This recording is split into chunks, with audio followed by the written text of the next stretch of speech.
Listen, all you New Yorkers.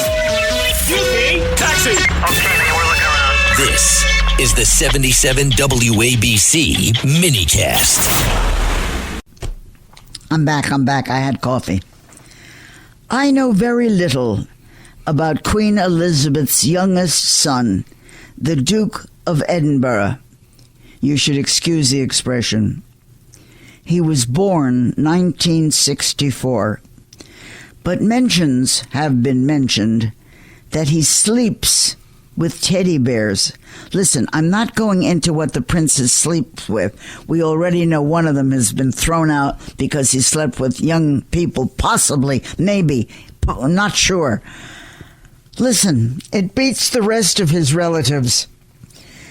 And I have one time actually reported that Kelsey Grammer gets his face sanded periodically. What exactly that means, I'm not sure. I'm just in the mood to talk. If you don't like me, you can find out that I'll be better next week. But right now, the city is lousy. The country is lousy. Our nation is lousy. Our world is lousy. Our streets are lousy. Our income is lousy. So I'm just feeling like I want to talk about things that will make us smile.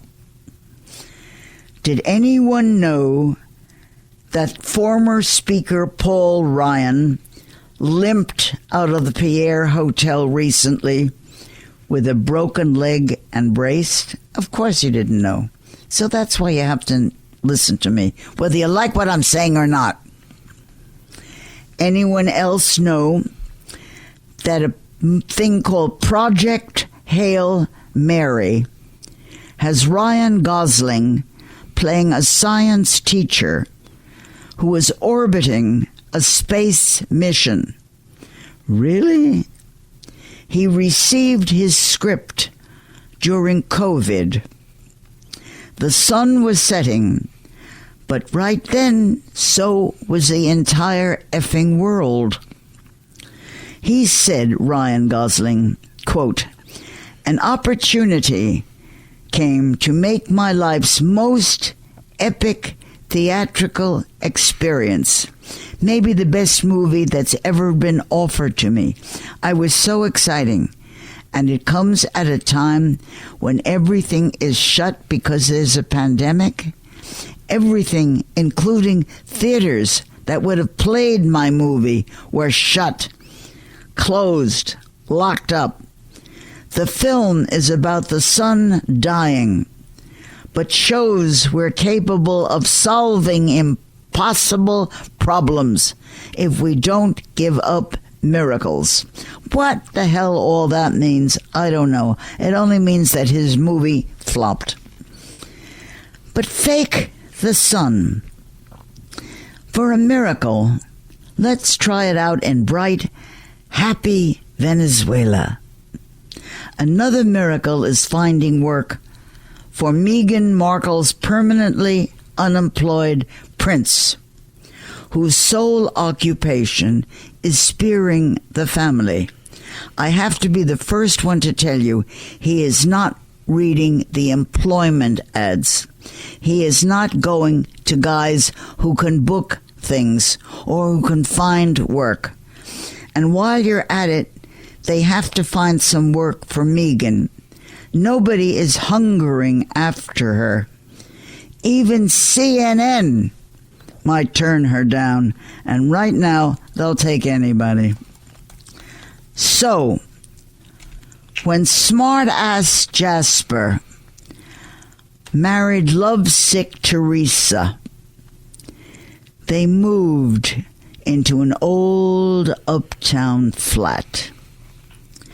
The first furniture the husband brought home, a sewing machine and a full-length mirror. Lovingly, he said to her, "Your choice. Take the sewing machine and go to work, or take the mirror and sit down to watch yourself starve." Definitely, it's not only in New York, kids. Not only in New York. Wait, I'm on to other things. Don't go away. I'll get better. Even if I don't get better, I'll get more amusing. Issa Briones stars as the old-time, great-time Connie Francis in Circle in the Square. It opens, or at least it begins, April 1. It's to be a new musical about Bobby Darin, whose short life zoomed from teen idol to global sensation. Audiences are transported into a swinging nightclub, a live band, and the late Bobby Darin hits, including his famous Mac the Knife. I knew these stars personally. Connie Francis, she was once arrested in Atlanta for refusing to put out her cigarette in the airplane. There was a time I was with her when she was involuntarily committed. She kept wanting to get even with those who tricked her, who put her there. She had a breakup fight with an ex-manager, and it cost her $200,000. Battling once again, she canceled out of a Vegas booking. I distinctly recall her making a date with me and then never showing up. These are the old-time people who are being noticed all over again. We are making musicals about the old-timers. Why? I have no idea. The people today don't know who the hell they are. In 92, Connie Francis made psychic predictions. In 91 again, she was canceled out of a Vegas booking. How do I know? I wrote about it. Elton John actually said, "Nobody knows who I am. Well, I am the Connie Francis of rock and roll." 96, she made a comeback. You are supposed to go and watch soon a musical about her. You will hear maybe on stage that she told people her father was a bum. In 2002, she sued over her songs used in films. She talked then about becoming fat. She talked of touring. In 2003, she liked Leanne Rimes impersonating her on TV. But then she got heavy, and Rimes thought she'd become heavy and said so. In 2003, Connie Francis sang in Newark, the first time in 30 years. She also nearly married Bobby Darin, but didn't. And in 2002, she talked constantly about maybe losing her looks. So why the hell would there be a musical about her when she didn't have a happy life, when she wasn't enormously famous so that you would know who she is, when she didn't have happiness and good times? She once did a party with 4 guys doing porno at one time and ended up in a mental facility. So did I know her? Ugh, let me count the waves. Let me count the waves. Connie passed on last year, and Bobby Darin, he left the world in 1973 at age 37. Listen, tell me why they are making musicals about these people. The world loved them then. They lasted only a short time. They loved each other. But as I sit here at a microphone talking to all of you today, nobody would know these names. So why a Broadway musical about them, I don't know. Which, for absolutely no reason, since I'm reminiscing and I'm in the mood and there's nothing you can do about it, Steve Carell has changed offices. He's back in HBO's Rooster, a comedy about a dad who moves to the same town as his daughter's college. Forget the good books. It's in good hands. It comes from the vets who produced Scrubs and Ted Lasso. Steve Carell says, "My character has some rough edges. The relationship isn't the same as I have with my real daughter, but I can draw from that. It sort of reminds me of my experience at the office in that no one, absolutely no one, remembers anything." So now I'm going to get a little bit classy for you. Pick up your musical ears. I'm getting classy on you. And right now I sort of lost my place, and I had, wait. My guy is fixing it for you. I'm getting classy on you. In case there are some of you who have some real refinement, which obviously listening to me, you know I don't.